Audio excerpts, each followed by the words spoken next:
Dharmendra versus Rajesh Khanna first 15 hits and flop movies comparison. दोस्तों वैसे तो ये दोनों ही बॉलीवुड के लीजेंडरी सुपरस्टार है, लेकिन फिर भी आज देखेंगे कि शुरुआती दिनों में किसने किया था बॉक्स ऑफिस पर राज। तो चलिए शुरू करते हैं। तो सबसे पहले धर्मेंद्र लेकर आते हैं अपनी पहली मूवी दिल भी तेरा हम भी तेरे। लाते हैं एक रोमांटिक ड्रामा फिल्म जिसको बनाते हैं 20 लाख के बजट में और मूवी कमाती है 50 लाख और बन जाती है एक हिट मूवी। तो वहीं दूसरी तरफ राजेश खन्ना भी लेकर आते हैं अपनी पहली मूवी आखिरी खत। लाते हैं एक फैमिली ड्रामा फिल्म जिसको बनाते हैं 20 लाख के बजट में और मूवी कमाती है 30 लाख और बन जाती है एक फ्लॉप मूवी। तो यहां पॉइंट ले जाते हैं धर्मेंद्र, क्योंकि उन्होंने दी है एक हिट मूवी। लेकिन फिर धर्मेंद्र लाते हैं अपनी दूसरी मूवी शोला और शबनम, एक फैमिली ड्रामा फिल्म जो 30 लाख के बजट में बनकर कमाती है 65 लाख और बन जाती है एक हिट मूवी। लेकिन फिर राजेश खन्ना भी लाते हैं अपनी दूसरी मूवी राज, एक मिस्ट्री थ्रिलर फिल्म जो 55 लाख के बजट में बनकर कमाती है 1 करोड़ 50 लाख और बन जाती है एक हिट मूवी। तो यहां दोनों को मिलता है बराबर पॉइंट, क्योंकि दोनों ने दी है हिट मूवीज। कि तभी फिर धर्मेंद्र की आती है तीसरी मूवी बॉयफ्रेंड, एक रोमांटिक कॉमेडी फिल्म जिसका बजट होता है 30 लाख और मूवी कमाती है 52 लाख और बन जाती है एक एवरेज मूवी। कि तभी फिर राजेश खन्ना की भी आती है तीसरी मूवी बहारों के सपने, एक रोमांटिक ड्रामा फिल्म जिसका बजट होता है 55 लाख और मूवी कमाती है 1 करोड़ 70 लाख और बन जाती है एक हिट मूवी। तो यहां पॉइंट ले जाते हैं राजेश खन्ना, क्योंकि उन्होंने दी है एक हिट मूवी। और फिर धर्मेंद्र लेकर आते हैं अपनी चौथी मूवी सूरत और सीरत। लाते हैं एक फैमिली ड्रामा फिल्म जो कर नहीं पाती है कुछ खास कमाल, क्योंकि 20 लाख के बजट में बनकर मूवी कमाती है 40 लाख और बन जाती है एक फ्लॉप मूवी। तो वहीं राजेश खन्ना भी लेकर आते हैं अपनी चौथी मूवी औरत। लाते हैं एक कॉमेडी ड्रामा फिल्म जिसको बनाते हैं 40 लाख के बजट में और मूवी कमाती है 55 लाख और बन जाती है एक फ्लॉप मूवी। तो यहां दोनों को मिलता है बराबर पॉइंट, क्योंकि दोनों ने दी है फ्लॉप मूवीज।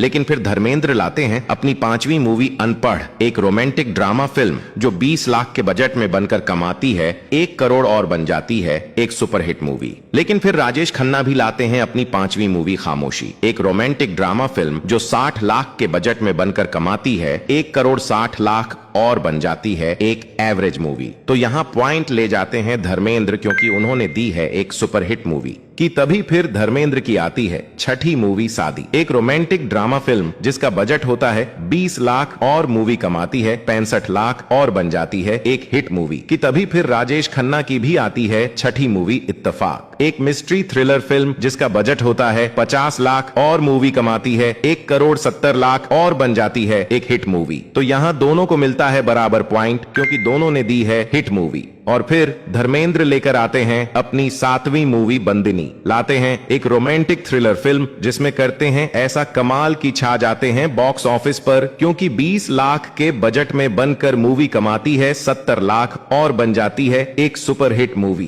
तो वहीं दूसरी तरफ राजेश खन्ना भी लेकर आते हैं अपनी 7वीं मूवी डोली। लाते हैं एक रोमांटिक ड्रामा फिल्म जो ऑडियंस को भी आती है पसंद, क्योंकि 60 लाख के बजट में बनकर मूवी कमाती है 2 करोड़ और बन जाती है एक सुपरहिट मूवी। तो यहां दोनों को मिलता है बराबर पॉइंट, क्योंकि दोनों ने दी है सुपरहिट मूवीज। लेकिन फिर धर्मेंद्र लाते हैं अपनी 8वीं मूवी बेगाना, एक रोमांटिक ड्रामा फिल्म जो 40 लाख के बजट में बनकर कमाती है 80 लाख और बन जाती है एक हिट मूवी। लेकिन फिर राजेश खन्ना भी लाते हैं अपनी 8वीं मूवी आराधना, एक रोमांटिक ड्रामा फिल्म जो 80 लाख के बजट में बनकर कमाती है 7 करोड़ और बन जाती है एक बड़ी ब्लॉकबस्टर मूवी। तो यहां पॉइंट ले जाते हैं राजेश खन्ना, क्योंकि उन्होंने दी है एक बड़ी ब्लॉकबस्टर मूवी। कि तभी फिर धर्मेंद्र की आती है 9वीं मूवी आई मिलन की बेला, एक रोमांटिक ड्रामा फिल्म जिसको बनाते हैं 50 लाख के बजट में और मूवी कमाती है 2 करोड़ और बन जाती है एक सुपरहिट मूवी। कि तभी फिर राजेश खन्ना की भी आती है 9वीं मूवी दो रास्ते, एक रोमांटिक फैमिली ड्रामा फिल्म जिससे करते हैं कमाल धमाल, क्योंकि इस मूवी का बजट होता है 70 लाख और मूवी कमाती है 6 करोड़ 50 लाख और बन जाती है एक ब्लॉकबस्टर मूवी। तो यहां पॉइंट ले जाते हैं राजेश खन्ना, क्योंकि उन्होंने दी है एक ब्लॉकबस्टर मूवी। और फिर गुस्से ही गुस्से धर्मेंद्र लेकर आते हैं अपनी 10वीं मूवी पूजा के फूल। लाते हैं एक म्यूजिकल ड्रामा फिल्म जिसको बनाते हैं 20 लाख के बजट में और मूवी कमाती है 45 लाख और रह जाती है एक एवरेज मूवी। तो वहीं राजेश खन्ना भी लेकर आते हैं अपनी 10वीं मूवी बंधन। लाते हैं एक रोमांटिक ड्रामा फिल्म जिसको बनाते हैं 70 लाख के बजट में और मूवी कमा डालती है 2 करोड़ 80 लाख और बन जाती है एक सुपरहिट मूवी। तो यहाँ पॉइंट ले जाते हैं राजेश खन्ना, क्योंकि उन्होंने दी है एक सुपरहिट मूवी। लेकिन फिर धर्मेंद्र लाते हैं अपनी 11वीं मूवी मेरा कसूर क्या है, एक रोमांटिक ड्रामा फिल्म जो 30 लाख के बजट में बनकर कमाती है 90 लाख और बन जाती है एक सुपरहिट मूवी। लेकिन फिर राजेश खन्ना भी लाते हैं अपनी 11वीं मूवी ट्रेन, एक मिस्ट्री थ्रिलर फिल्म जो 65 लाख के बजट में बनकर कमाती है 2 करोड़ 10 लाख और बन जाती है एक सुपरहिट मूवी। तो यहाँ दोनों को मिलता है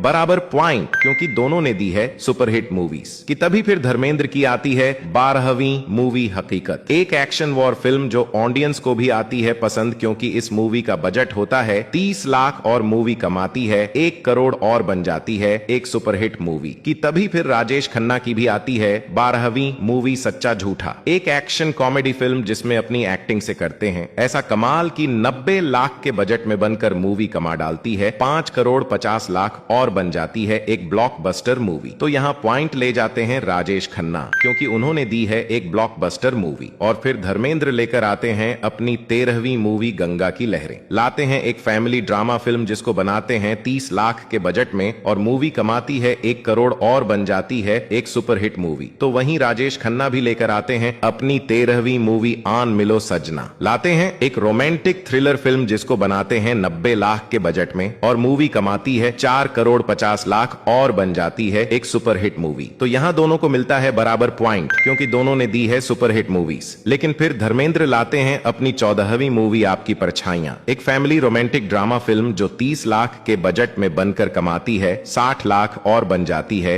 एक एवरेज मूवी। लेकिन फिर राजेश खन्ना भी लाते हैं अपनी 14वीं मूवी सफर, एक फैमिली रोमांटिक ड्रामा फिल्म जो 75 लाख के बजट में बनकर कमाती है 3 करोड़ और बन जाती है एक हिट मूवी। तो यहाँ पॉइंट ले जाते हैं राजेश खन्ना, क्योंकि उन्होंने दी है एक हिट मूवी। और फिर धर्मेंद्र लेकर आते हैं अपनी 15वीं मूवी मैं भी लड़की हूँ, लाते हैं एक फैमिली ड्रामा फिल्म जिसको बनाते हैं 20 लाख के बजट में और मूवी कमाती है 60 लाख और बन जाती है एक हिट मूवी। तो वहीं दूसरी तरफ राजेश खन्ना भी लेकर आते हैं अपनी 15वीं मूवी कटी पतंग, लाते हैं एक रोमांटिक ड्रामा फिल्म जिसमें करते हैं ऐसा कमाल की छा जाते हैं बॉक्स ऑफिस पर, क्योंकि 90 लाख के बजट में बनकर मूवी कमाती है 4 करोड़ और बन जाती है एक सुपरहिट मूवी। तो यहाँ पॉइंट ले जाते हैं राजेश खन्ना, क्योंकि उन्होंने दी है एक सुपरहिट मूवी। तो दोस्तों यही है धर्मेंद्र और राजेश खन्ना की first 15 hits and flop movies. अब आप लोग ही बताओ कि इन दोनों में कौन है विनर और आखिर कौन है आपका फेवरेट लीजेंडरी सुपरस्टार। और हाँ दोस्तों, इस वीडियो को किसी के फैंस दिल ना ले, क्योंकि इस वीडियो को केवल नॉलेज और एंटरटेनमेंट के पर्पस से बनाया गया। और दोस्तों,